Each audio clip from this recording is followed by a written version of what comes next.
Welcome back to our Law of Attraction series, episode 4. Today we're going to be talking all about energy. What is energy? What is vibration? And how do these things relate to the law of attraction? These are two terms used all the time in spiritual circles, but I feel as though most people don't have a really firm grasp of what they mean and how they operate. So today I'm going to show you how they work and how they allow us to unlock the law of attraction so that we can supercharge our vibrational state and become, as we talked about, that magnet that attracts everything good to ourselves. So in episode 1, we talked about the idea that the universe is made out of love energy. So in order to understand the methods of the universe, we have to think in terms of energy, frequency, and vibration. This is the language of the universe. So love energy is essentially what I also call harmonious energy. It is the force that moves the universe towards organization, moves the universe towards order. And this is the only way that creation happens. We see this in evolution. Everything starts as one cell and splits off into 2 and 4 and 8. And as millions of years roll by, if these cells keep splitting off and becoming more harmonious and one with each other, developing better systems to transmit energy from and to and from, then as it extrapolates out, they become more and more an organism. And they develop organs and other very complex systems. And it all happens because they're working in harmony with each other, not disharmony. So if we keep going over millions of years and these cells work harmoniously, efficiently enough, they become a living, breathing organism, which is quite remarkable. And they say magic doesn't exist. So this is the way the universe makes things, right? And so when you know yourself as love energy, because everything comes from love energy, then you start to live from a oneness mentality, oneness with all that there is, oneness with the universe. And this is a very powerful vibrational state because you are connecting yourself to the power plug of the whole. You are becoming a harmonious piece of the whole. But when you separate yourself out and become a separate self, an ego, here I am over here, there's the universe out there, and you think in terms of duality, then you cut yourself off from the infinite resources available in the universe. And it's not because the universe is withholding itself from you. It's because you are withholding yourself from the universe. This is the way that it works. So to know yourself as that is a tree that bears good fruit. But as we talked about last week, the lack mentality, victimization, unworthiness, these are all trees that bear bad fruit because you always attract the state you are vibrating in. So we want to be vibrating in this powerful state.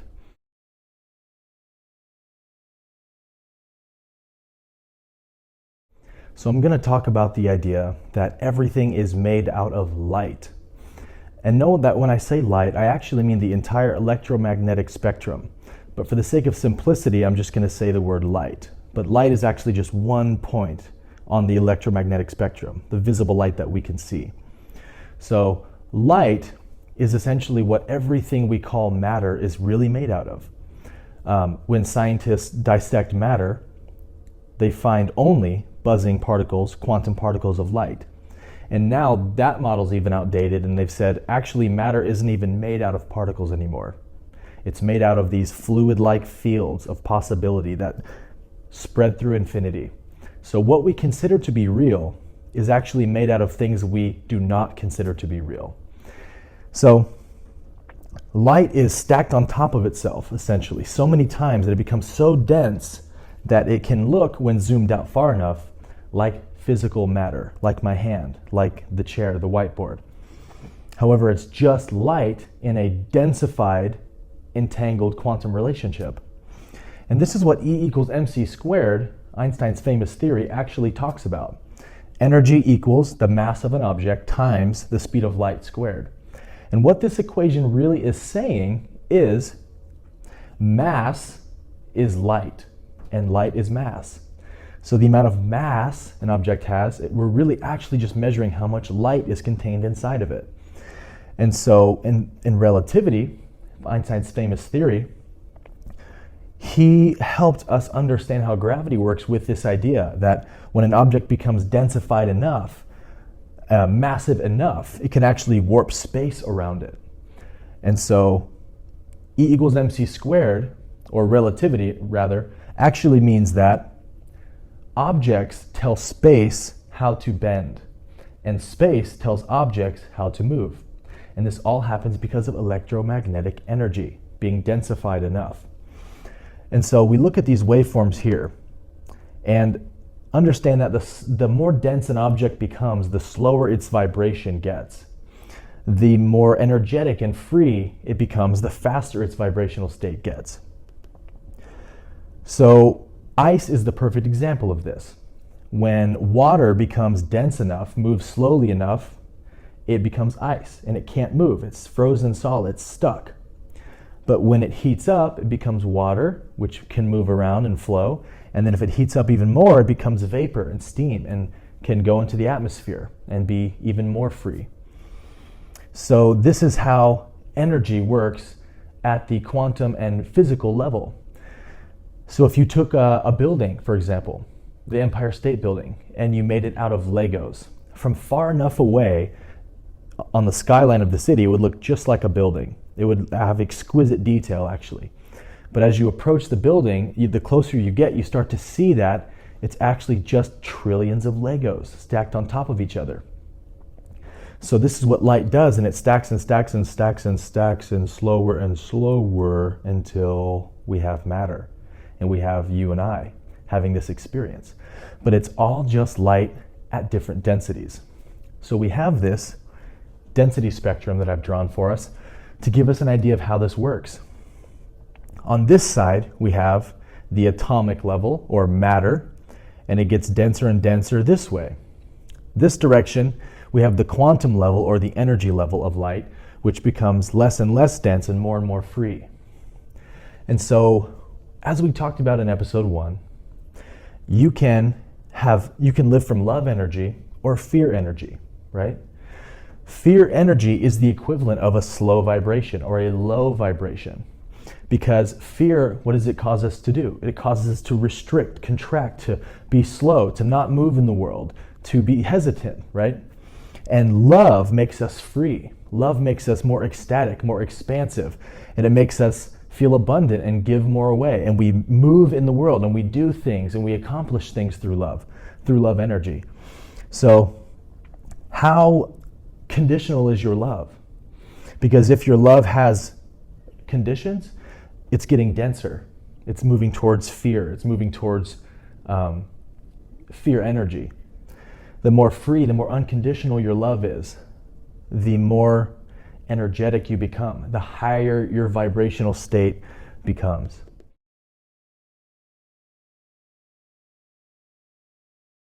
So one of the more famous scientists of our modern era, Nikola Tesla, developed a theory about this idea. His theory is called Grand Unified Theory. And it essentially means that science has boiled down the force that moves the universe into 3 main forces. These are the strong nuclear force, the weak nuclear force, and the electromagnetic force. But it's interesting to note that the strong and weak nuclear forces operate at such a tiny quantum level that you have to get down to the level of about a proton to even measure it. Everything else belongs to electromagnetic energy.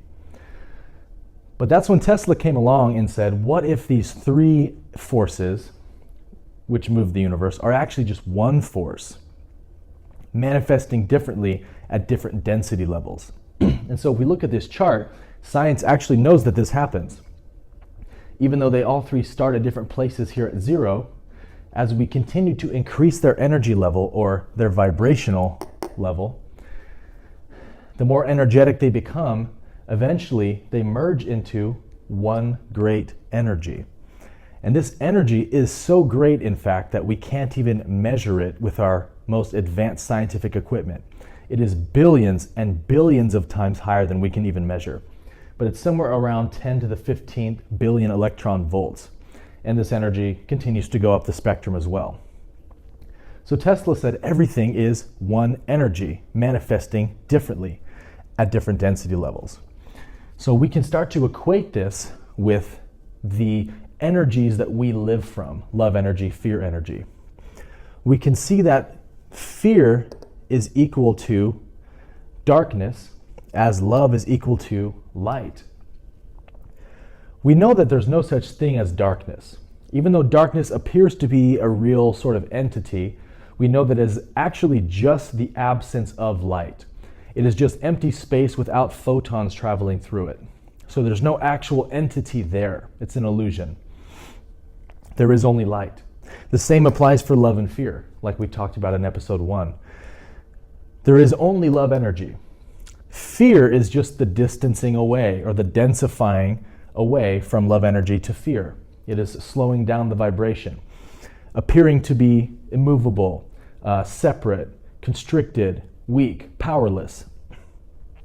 But we know that it's always based on a thought. You have to think about something in order to feel fear, psychological fear. You have to think about something to be angry or depressed. However, love energy and all of its manifestations are self-sufficient. They are shining by themselves. Love, happiness, joy, peace. These things all live and exist within inside of you. And to know yourself as that is when you become powerful. And so we're now going to talk about 3 ways you can start to supercharge your vibrational state now that we have this understanding.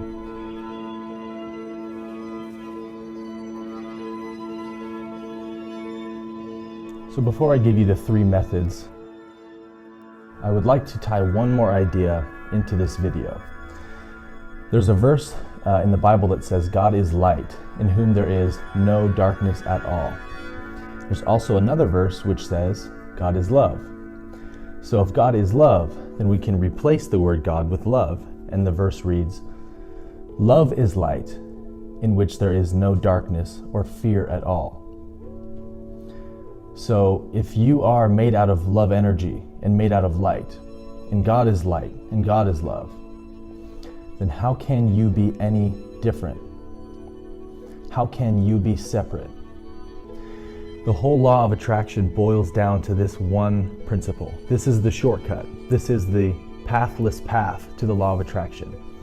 If you want to supercharge your reality, you must simply know yourself to be one with all of reality. When you believe yourself to be a separate self, a separate ego, then you separate yourself from all that there is and cut yourself off, right? As we talked about. So you live from lack mentality. You live from victimization, from unworthiness. And you create this little me, which is separate from everything, even though it isn't. So you're living out of alignment with what is true. So it doesn't matter how many principles you know. It doesn't matter how many techniques I give you. If you do not know yourself to be inseparably, distancelessly one with the one great energy of the universe, then you're just going to keep attracting lack mentality. Because if you identify with your body and your mind, your ego, you have to see through the filter of the ego. You have to see lack. You have to see victimization and unworthiness.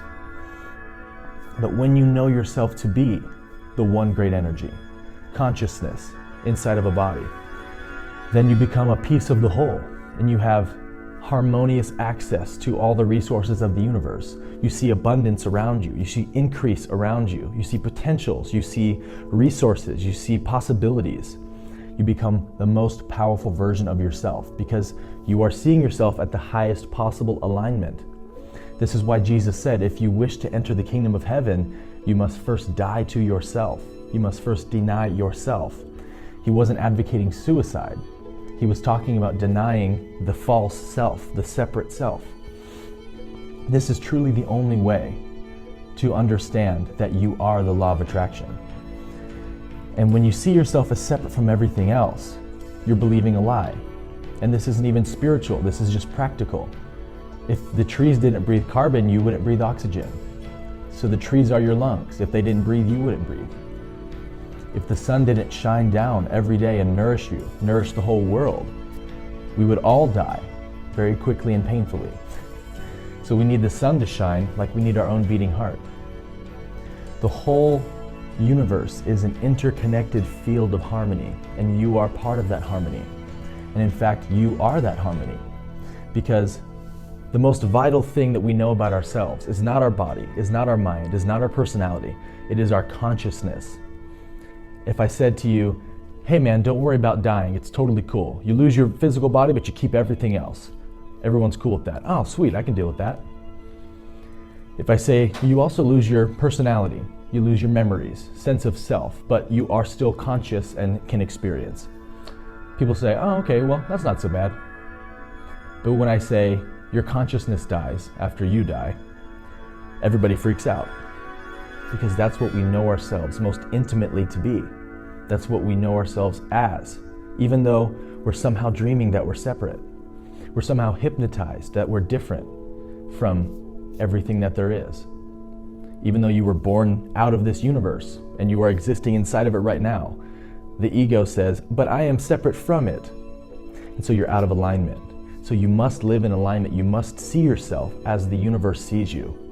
You are the face that God puts on so that he can interact with the world. The universe has no will of its own. You are the will of the universe. You are the dynamic actor of the universe. If God wants to experience his creation, he must inhabit something because God is formless. God is locationless. God is boundless. God is always beyond what you can experience because everything is an appearance inside of God. And ultimately, at your highest, most true, authentic, basic self, that's what you are. That's what everything is. We're just somehow thinking that we're just this finite little entity. And if you want to think that, if you want to live your life that way, you have that freedom. Everything is allowed. But you will continue to attract negativity to yourself. So if you can't see that today, if you can't recognize who you really are, then I'm just going to give you 3 practical tips that you can start applying to your life right away that will start to raise your vibration and become the most powerful version of yourself. And the more that you raise your vibration, the easier and easier it will become to see yourself as connected with everything in the universe, to see yourself as the universe. The first thing you're going to do is once per day, you're going to do something to either stay inspired or to get inspired. Because when you're inspired, you're in love with something, right? And that's the key to the law of attraction. We have to attract everything with love. So read a book, listen to a podcast, watch a video, listen to a lecture, talk to somebody of similar interest, watch a movie. Anything that motivates you, that excites you, is allowed. Once per day, even if it's 5 minutes. The second thing you're going to do is you're going to give once a day. When we give to others, not only does that raise our vibration, because it feels good to make others feel good, but we are storing up karma for ourselves. And through the law of sowing and reaping, we will eventually receive good energy back. So if you're giving out good energy every single day, you're eventually going to start receiving it, right? And you're going to become that much closer to manifesting your desires and to realizing who and what you really are. The third thing you're going to do is you are going to see only what resonates with you the most. You're going to do only what resonates with you the most. Stop doing things that don't resonate with you. Stop doing things you don't want to do. You do not have to work a job you don't love. You do not have to be in a relationship that drags you down. You do not have to stay in a situation that doesn't resonate. You have the power. You are in the driver's seat, and you have to start taking authority over that. Otherwise, you will continue to live as a victim. So I want you to write down a list of everything you're doing on a regular basis that you don't want to do anymore. It might be hanging out with a certain person who's negative all the time and drags you down. Start with the quickest, easiest thing first. Work your way down the list. The bottom of the list might even say, my job. I do not like my job. That's okay, put it on the list. You can absolutely manifest a job that you love. You can absolutely find a job that makes you happy. I don't know why people continue to exist day by day in this state of misery, doing things that they don't like doing. That is dragging your vibration down. You are in a state of powerlessness. So no matter what it is, if it doesn't resonate with you, you're going to check it off the list one at a time. So every day you check that list and you say, did I either take one step closer towards knocking this next thing off, or did I actually check it off the list? So do something to stay inspired, give to somebody, whether it's a simple compliment or even finances or physical help to help them achieve their desires, anything you can give, even the simplest things. And 3, check that list every single day and start checking off things you don't like doing so that nothing is bringing you down anymore. And you can start to live from that state of high vibration and be your most authentic self and see yourself as powerful, as mind-blowing. You can be revolutionary. You can be a world changer. You just have to see it. Once you see it, you start to feel it. Once you feel it, you start to become it. Once you become it, you have it. So it all boils down to this. If you can see it, you can have it. So just start seeing it now.